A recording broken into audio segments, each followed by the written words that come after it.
Assalamualaikum warahmatullahi wabarakatuh.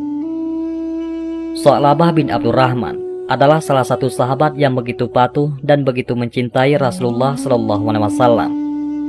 Ia adalah seorang pemuda dari kaum Ansar. Dia sangat setia melayani Rasulullah SAW. Dikisahkan, suatu ketika ia hendak pulang. Dalam perjalanannya, ia melewati salah satu rumah yang kebetulan pintunya terbuka. Spontan, Sa'labah memandang ke dalamnya. Dan ternyata, rumah tersebut milik seorang wanita Ansar yang sedang mandi. Sesaat ia terpesona melihat pemandangan tersebut. Dan ketika sadar, ketakutan yang amat sangat menyelimuti dirinya. Takut dan malu jika Rasulullah SAW mengetahui perbuatannya. Apalagi bila turun wahyu yang menjelaskan perbuatan maksiatnya.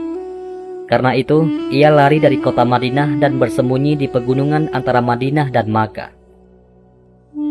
Rasulullah SAW yang merasa kehilangan sahabat dan pelayannya tersebut, beliau terus mencari-carinya dan menanyakan kepada para sahabat lainnya, tetapi tidak ada yang mengetahuinya.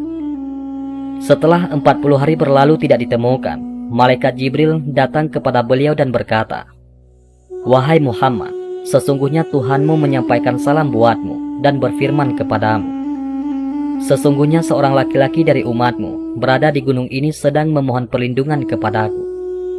Maka Rasulullah SAW bersabda, "Wahai Umar dan Salman, pergilah cari Sa'labah bin Abdurrahman, lalu bawa kemari." Dua orang sahabat tersebut pergi ke tempat yang ditunjukkan Rasulullah SAW. Tetapi ternyata tidak mudah untuk menemukan Sa'labah. Pada suatu malam, mereka bertemu seorang pengembala bernama Dufafah dan menanyakan keberadaan sahabat yang menghilang tersebut. Dufafah berkata, "Mungkin yang kalian maksudkan adalah pemuda yang ingin lari dari neraka jahanam." "Bagaimana engkau tahu ia ingin lari dari jahanam?" tanya Umar bin Khattab. Dufafah menjawab, "Karena apabila malam telah tiba, dia keluar kepada kami dari perbukitan ini dengan meletakkan tangannya di atas kepalanya sambil berkata, 'Mengapa tidak cabut saja nyawaku dan engkau binasakan tubuhku, dan tidak membiarkan aku menantikan keputusan?' Dialah yang kami maksud," tegas Sayyidina Umar bin Khattab. Lalu Dufafah mengantar kedua sahabat tersebut ke tempat di mana Sa'labah berada. Ketika telah bertemu, dan Sayyidina Umar menyampaikan salam Rasulullah SAW serta tugas yang diberikan kepada mereka, Sa'labah berkata, "Apakah Rasulullah SAW mengetahui dosaku?" "Aku tidak tahu. Yang jelas kemarin beliau menyebut-nyebut namamu, lalu mengutus aku dan Salman untuk mencarimu." "Wahai Umar," kata Sa'labah, "janganlah engkau pertemukan aku dengan Rasulullah SAW kecuali saat beliau sedang sholat." Akhirnya mereka bertiga kembali ke Madinah. Setibanya di sana, mereka langsung masuk ke dalam masjid. Saat itu Nabi SAW sedang sholat. Begitu mendengar bacaan Nabi SAW dalam sholat tersebut, Sa'labah langsung pingsan. Berhari-hari lamanya, Sa'labah menahan kerinduan untuk mendengar dan menatap wajah yang penuh mulia tersebut. Tetapi ia juga dilanda ketakutan dan kekhawatiran akan kemarahan Nabi karena perbuatan dosanya. Konflik perasaan yang begitu hebat mencapai puncaknya ketika ia melihat dan mendengar suara Nabi SAW secara langsung, sehingga ia jatuh pingsan. Setelah mengucap salam menutup sholatnya, Nabi SAW melihat keberadaan Umar dan Salman, dan keduanya membawa beliau kepada Sa'labah yang sedang pingsan. Nabi SAW meletakkan kepalanya di pangkuan beliau dan berusaha menyadarkannya.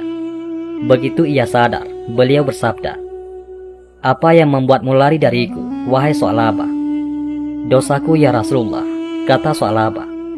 Beliau bersabda, "Ucapkanlah, Allahumma Rabbana atina fid dunya hasanah wa fil akhirati hasanah wa qina adzabannar." "Ya Rasulullah, dosaku lebih besar daripada itu," kata Sa'labah radhiyallahu anhu. "Tetapi kalamullah pastilah lebih besar," kata Rasulullah SAW meyakinkannya. Melihat keadaannya itu, Nabi SAW menyuruh pulang ke rumahnya. Tetapi sampai di rumahnya, ia jatuh sakit. Setelah 3 hari menderita sakit dan tidak bangkit dari tempat tidurnya, Salman melaporkan keadaan Su'labah kepada Rasulullah SAW. Beliau mengajaknya mengunjungi rumahnya, dan setibanya di sana, beliau meletakkan kepala Su'labah di pangkuan beliau. Tetapi Su'labah menarik kepalanya. Rasulullah SAW bersabda, "Mengapa engkau menarik kepalamu dari pangkuanku, ya Su'labah?" "Aku adalah hamba yang penuh dengan dosa, ya Rasulullah," kata Su'labah. "Apa yang engkau rasakan?" "Ya Nabiullah, aku merasa seperti ada semut-semut yang merayap di sekujur kulit dan tulangku," kata Su'labah. "Apa yang engkau inginkan?" tanya Rasulullah SAW. "Ampunan Allah," jawab Su'labah radhiyallahu anhu. Maka turunlah malaikat Jibril alaihissalam dan berkata, "Wahai Muhammad, sesungguhnya Tuhanmu mengucapkan salam untukmu dan berfirman kepadamu, kalau saja hambaku ini menemui aku dengan membawa sepenuh bumi kesalahan, niscaya aku akan temui dia dengan ampunan sepenuh itu pula." Maka segera Rasulullah SAW memberitahukan hal itu kepadanya. Mendengar berita itu, terpekiklah Su'labah, dan sesaat kemudian ia meninggal dunia.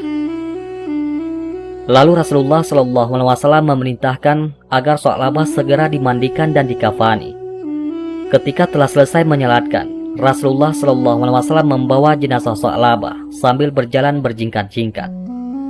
Setelah selesai pemakamannya, para sahabat berkata, "Wahai Rasulullah, kami lihat engkau berjalan sambil berjingkat-jingkat."